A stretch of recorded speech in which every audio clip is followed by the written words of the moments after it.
Now one can argue, and it's a good argument, that if you tax producers less, it will increase their post-tax profits, and that will be good because they will have an incentive to invest more. That will mean increased production, greater economic growth, more jobs, and higher salaries for people. Of course, none of this has happened in the past decade or so. The exact opposite has happened. The investment rate is down, there are fewer good jobs, and salaries are stuck where they used to be for more than a decade now.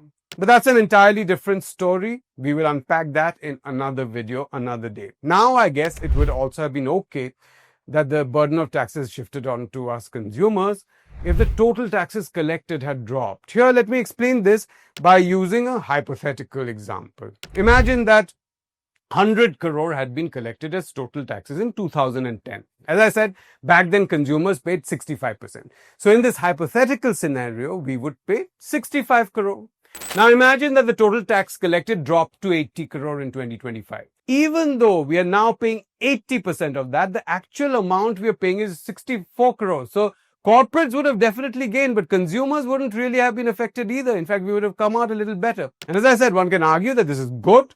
Lesser taxes on producers gives them an incentive to invest more, and that means more economic growth, more jobs, and higher income for everyone. That's good, right? But again, as we know, the opposite has happened.